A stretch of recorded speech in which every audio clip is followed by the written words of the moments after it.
রাজ্যে পঞ্চায়েত নির্বাচনের প্রাক মুহূর্তে সক্রিয় হয়ে উঠেছে সিপিআইএম বিভিন্ন সংগঠন। উপজাতি যুব ফেডারেশন জম্পুইজলা মহকুমা কমিটির পক্ষে ত্রিপুরা রাজ্যের ট্রাইবেলদের ককবরক ভাষা সাংস্কৃতিক রক্ষা ও জম্পুইজলা এলাকার সাধারণ মানুষের নানা সমস্যা সমাধানের জন্য ৫ দফা দাবিতে সোমবার দুপুরে জম্পুইজলা মহকুমা শাসক সুমিত কুমার পাণ্ডের নিকট ডেপুটেশন। দাবি স্বরূপ জম্পুইজলা মহকুমা সদর এলাকায় ডিগ্রি কলেজ দ্রুত স্থাপন করতে হবে। ১২৫তম সংবিধান সংশোধন করে এডিসি এর হাতে অধিক ক্ষমতা দিতে হবে। সুধন্যা দেববর্মা মেমোরিয়াল দ্বাদশ বিদ্যালয়ে মূর্তি পুনরায় বসাতে হবে। মহকুমা এলাকায় ট্রাফিক পয়েন্ট বসাতে হবে। রাজ্য সরকারের সমস্ত দপ্তরে শূন্যপদ পূরণ করে বেকার যুবক যুবতীদের কর্মসংস্থানের ব্যবস্থা করতে হবে। ডেপুটেশনে উপস্থিত ছিলেন টাকারজলার প্রাক্তন এমডিসি রমেন্দ্র দেববর্মা, টিওয়াইএফ এর জম্পুইজলা মহকুমা কমিটির নেতৃত্ব রঞ্জন দেববর্মা, বেনিমাল দেববর্মা, জীবন দেববর্মা, মুকেশ দেববর্মা।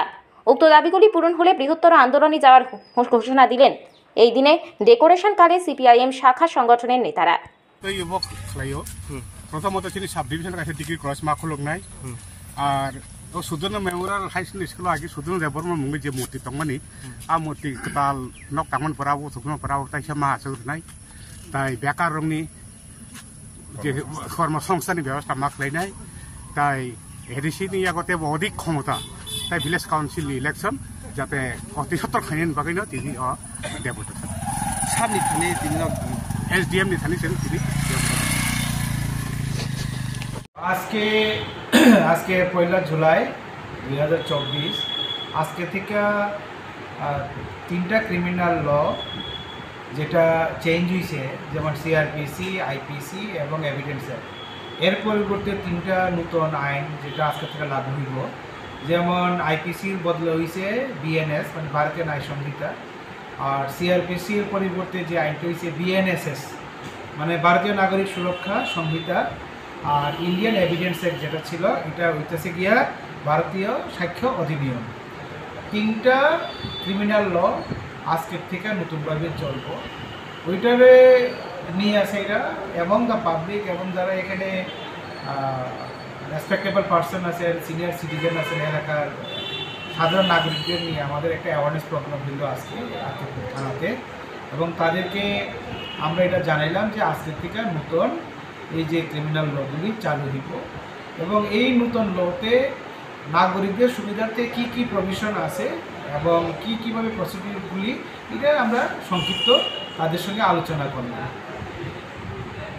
কি এখানে একটা সুবিধা হচ্ছে গিয়ে যদি কোনো ব্যক্তি 60 ইয়ার্সের অ্যাবাভ হয় সেক্ষেত্রে থানার যিনি ইনভেস্টিগেটিং অফিসার তাকে নোটিশ পাঠিয়ে থানাতে ডাকতে পারবে না। যদি ওই ব্যক্তি নিজে থেকে আসতে চায় তাহলে তো আসতে পারে না। ঠিক সেরকম 15 বছরের কম বয়সী যদি কেউ এরকম থাকে সাক্ষী বা নোটিশ দিলে পরে ডাকার এটা নিষেধ, সেক্ষেত্রে যিনি অফিসার ইনভেস্টিগেটিং অফিসার উনি গিয়ে জিজ্ঞাসাবাদ করেন।